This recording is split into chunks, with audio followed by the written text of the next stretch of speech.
Olá, galerinha, tudo bem com vocês? Guilherme Campos aqui, professor de Educação Física da Rede Estadual do Maranhão. E nessa aula de hoje, nosso projeto Fique em Casa Aprendendo, nós vamos dar continuidade aos esportes de invasão. Já falei para vocês aqui do handebol, do basquete 3x3, e hoje nós iremos falar mais uma vez de um esporte de invasão, só que esse é praticado num ambiente um pouquinho diferente. Esse é praticado na piscina, no ambiente aquático. Vamos aqui aprofundar e entrar aqui na questão do polo aquático, que é a nossa aulinha de hoje. O histórico. Surgiu na Inglaterra por volta de 1850. De início era jogado no mar, em lagos ou em rios, e os competidores ficavam em cima de barris que boiavam, o que dava a falsa impressão de que estavam montados em cavalos submersos. Daí o nome moderno, waterpolo, derivado do polo equestre, no qual se usa os animais de montaria. Mais uma vez eu vou falar para vocês, sempre que nós formos falar de histórico de alguma modalidade esportiva, eu vou bater sempre nessa tecla, porque aparecem sempre várias linhas de teoria, várias literaturas. Eu trouxe essa aqui para vocês. Mas também eu já li que o nome polo aquático advém de quê? De uma espécie de bola que existia na Índia, que recebeu o nome de pulo. Então, pulo, polo, a gente trazendo aqui para o inglês, né? A questão da palavra, da pronúncia, polo, pulo. Então, surgem essas teorias, vão aparecendo. Ah, surgiu aqui, surgiu aqui. Fato é que também tem uma linha que fala que teve uma evolução muito grande aqui em 1870, em relação à Revolução Industrial, onde existiam aqueles banhos coletivos, foram criadas piscinas, onde ali o homem começou a praticar uma espécie de futebol aquático, e recebia essa expressão, futebol aquático. Rugby, já também fala-se de handball. Tudo isso aqui, ó, uma característica que eu trouxe dessas três modalidades quando eu falo isso, do rugby, do futebol e do handball, em relação ao polo aquático, todas são esportes de invasão. Tem o objetivo de adentrar o espaço da equipe adversária e fazer um gol. Tá certo? Então, surge ali em 1850 e como eu já falei para vocês, o homem ele começa todo o movimento corporal e tudo que aparece o homem acaba que por tentar competir, querer competir, ele vai virando esporte, vai surgindo aquelas regrinhas. Então, em 1877 surgem as regras. Em 1886, o primeiro campeonato da modalidade já estava acontecendo. E em 1900, no segundo jogo da era moderna, nós já estudamos também isso, o Barão de Coubertin ele volta com a proposta dos Jogos Modernos em 1896, com a questão da união dos povos. Já no segundo, em 1900, o polo aquático já era uma modalidade olímpica. Porque agradava demais o Barão de Coubertin, não só o Barão de Coubertin, mas toda a sociedade, que naquela época era muito patriarcal, né? Que a gente sabe, vocês sabem, que o Barão de Coubertin nos Jogos Olímpicos, apesar dele ter voltado, que os Jogos Olímpicos eram disputas que aconteciam apenas com o sexo masculino. Então essa informação vocês já vão ter também, que o polo aquático inicialmente ela era disputada apenas por homens. E era um esporte que era de muito contato físico, por isso foram logo surgindo as regras. Era um esporte violento. Atletas afogavam outros atletas adversários, saíam atletas desmaiados. Então, depois as regras foram sendo adaptadas para tornar o jogo um pouco mais, como eu posso dizer para vocês, mais seguro, né, para quem fosse participar desse tipo de modalidade. O polo aquático no Brasil, em 1908, foi realizada a primeira partida de polo aquático de que se tem notícia no país, entre os times do Clube Regatas do Flamengo e do Clube de Natação e Regatas, hoje conhecido como Clube de Natação e Regatas Santa Luzia. Tá aí uma foto, ó, da equipe brasileira da Olimpíada de 1912. Foto é meio desfocada mesmo, porque na época não se dispunha de tanta tecnologia, mas está aí uma foto da equipe brasileira que foi para a Olimpíada de 1912. O conceito: o polo aquático é um esporte de confronto entre duas equipes. O objetivo é fazer o maior número de gols possíveis para a sua equipe. Esse esporte tem muita semelhança com o handebol, que eu já falei para vocês, ó. É jogado com as mãos. Uma vez que a bola é passada com as mãos e arremessada ao gol. Campo de jogo. Vamos entrar aqui nas regrinhas dessa modalidade, tá? A área de jogo tem 30 metros de comprimento e 20 metros de largura. Isso para o sexo masculino. E 25 metros de comprimento por 20 metros de largura para o sexo feminino. Os limites são representados por boias, formando linhas na água. Vamos para a imagem. Está aqui a piscina de comprimento. 30 metros para os homens, enquanto para as mulheres é o quê? Apenas 25 metros. E de largura, a largura não altera, é de 20 metros. Professor, são piscinas específicas para a prática do polo aquático? Não. São as piscinas onde acontece a disputa lá da natação. Tá? Só que aqui eles colocam essas boias, eles fazem a marcação, o limite da quadra, do campo de jogo. Da quadra não, do campo de jogo, tá certo? Eles fazem o limite desse campo de jogo. Profundidade dessa piscina é em torno de 2 metros. Convencionou-se 2 metros de altura a profundidade da piscina. Tá certo? Isso até na natação mesmo, a piscina tem essa profundidade de 2 metros. Professor, mas a piscina não sei de onde era muito funda. Era. Hoje em dia não se fabrica mais piscina com uma profundidade muito alta, muito grande, tá certo? Porque aí aconteceu o quê? Aconteceram quebras atrás de quebras de recorde. Quanto mais rasa a piscina, mais rápido o atleta consegue nadar. Então, por isso as quebras de recorde foram acontecendo. A água fica mais levinha. Daí vamos para algumas marcações dessa piscina, tá certo? Existem as linhas brancas. Vamos começar a entrar aqui na regrinha. Existem as linhas brancas. Está aqui, ó. Bem aqui pertinho, que é a linha de gol. Esse quadrado branco que vocês estão vendo aqui, ó, é a meta, o gol, a baliza. E temos a linha do meio de campo. Essas duas marcações brancas aqui, ó. A linha de gol e a linha do meio de campo. Professor, essa linha passa dentro da meta? Não, não passa dentro da meta. Ela é apenas para facilitar a visibilidade dos juízes de gol. Tá certo? Ela fica ali para auxiliar, ajudar, para que o juiz ele tenha uma referência. Linhas vermelhas. Está aqui, ó, na lateral da quadra. Da quadra não, da piscina, rapaz. Está aqui, ó, 1, 2, 3, 4. 4 marcações vermelhas. O que são essas linhas vermelhas? É como se fosse marcado impedimento no polo aquático. O atleta ele não pode ficar nessa área durante muito tempo. Ele não pode receber um passe dentro dessa área. Ele não pode efetuar um arremesso ao gol dentro dessa área, porque fica muito próximo do goleiro. Tá certo? Então tá aqui. Qual é a distância? 2 metros é a distância dessas linhas vermelhas em relação ao gol. Continuando. Linhas amarelas. Fica logo do ladinho da vermelha. As linhas amarelas é a área penal. Quando existe uma penalidade, que o atleta ele vai cobrar o pênalti, ele se posiciona nessa linha. Traça-se uma linha imaginária, né, na piscina, e ele arremessa, ele faz o arremesso dessa bola de dentro dessa área penal. Dessa linha penal ao gol. Qual é a distância? 5 metros. Essa é a distância dessa linha amarela em relação ao gol. Tá certo? Aí existem algumas regrinhas também em relação a essa linha que eu vou chegar e vou falar para vocês mais lá na frente.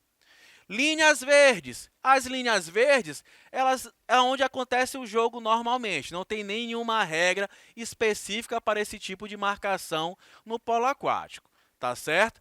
Então vamos perceber, tem um sinal aqui, ó, né? Vermelho, amarelo, verde. Vermelho, área de perigo total, impedimento. Amarelo, de onde é cobrado o penal. E verde é a área livre do campo de jogo. Falei todas as marcações? Não. Ainda tem as marcações vermelhas. Se vocês perceberem aí, ó, fica no canto da piscina. São as áreas de reentradas.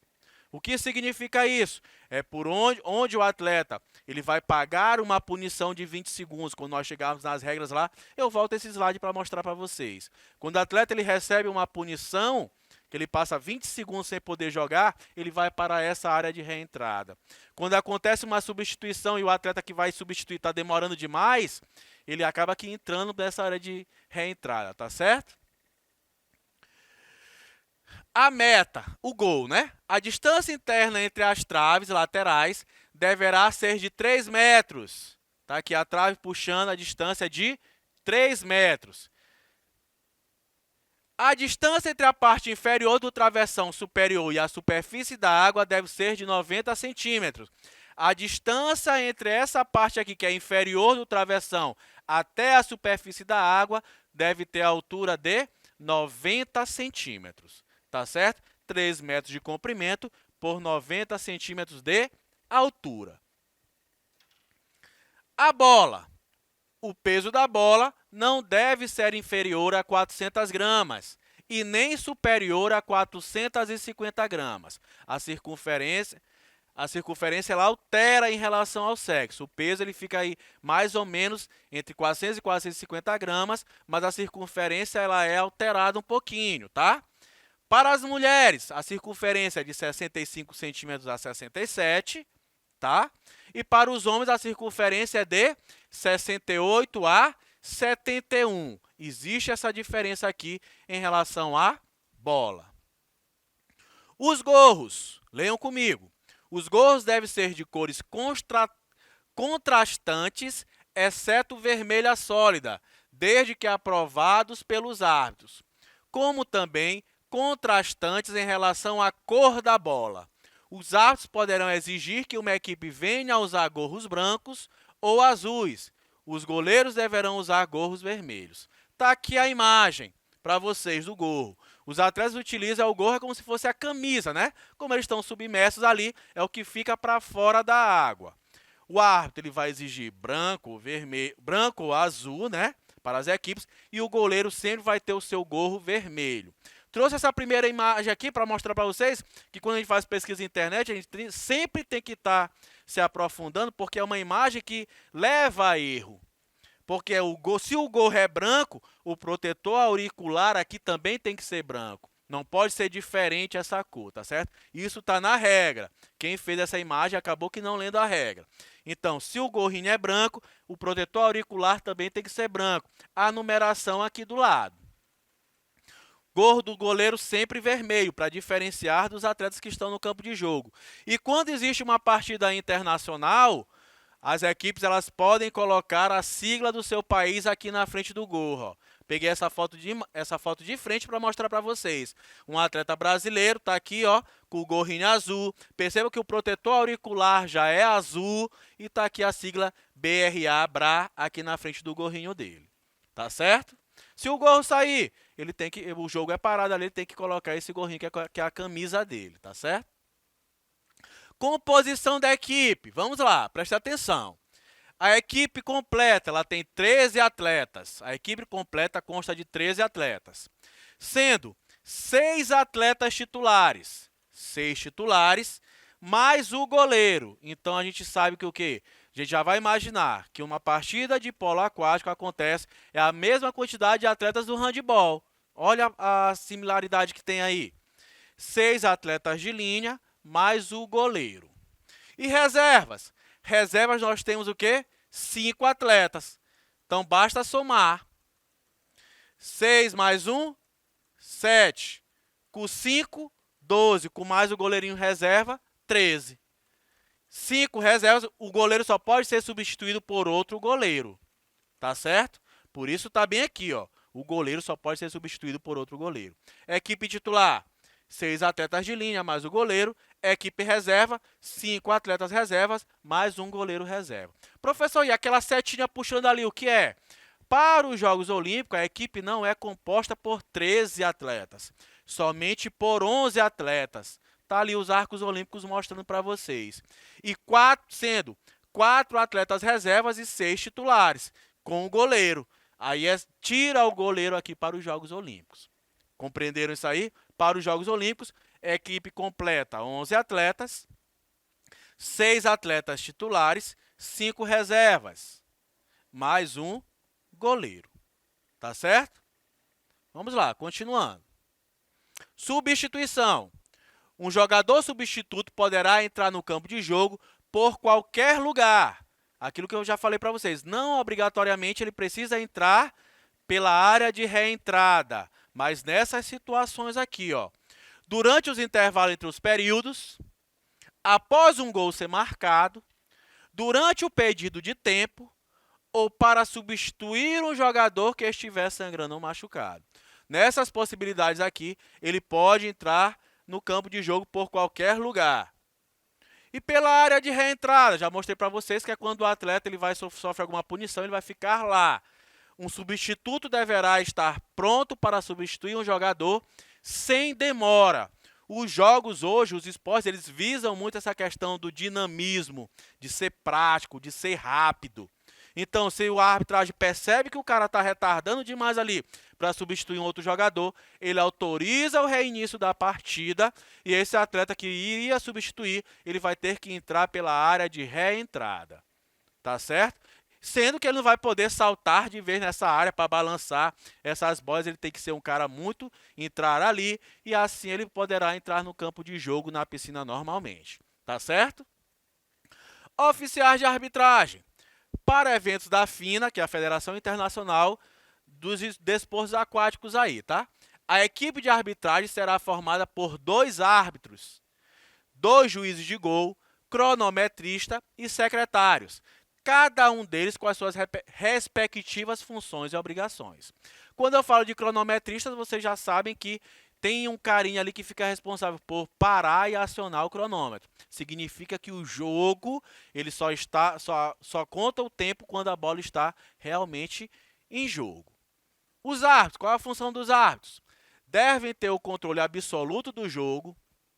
A autoridade deles sobre os jogadores será efetiva durante todo o tempo em que os mesmos e os jogadores estiverem no recinto da piscina. Todas as decisões dos árbitros em questões de fato serão finais e a interpretação deles da regra deve ser obedecida durante todo o jogo. O que eu estou falando aqui? Que esse carinha aqui é o responsável por manter toda a questão das regras do jogo que sejam cumpridas. Isso não precisa só quando a bola está acontecendo, não. No intervalo entre um período e outro, se acontecer alguma coisa, alguma infração ali, e o indivíduo está na área da piscina ali, ele pode sofrer algum tipo de infração, tá certo? Juízes de gol. Os juízes de gol ficarão posicionados no mesmo lado da mesa de controle, um em cada linha de gol do campo de jogo. Tá aqui, ó, o juiz de gol. Tá bem aqui, ele fica sentadinho bem aqui, vendo se foi gol ou não. O que é que ele faz mais ainda também? Ele fica analisando a reentrada do jogador, se ele está fazendo de forma adequada, se ele não está burlando nenhuma regrinha.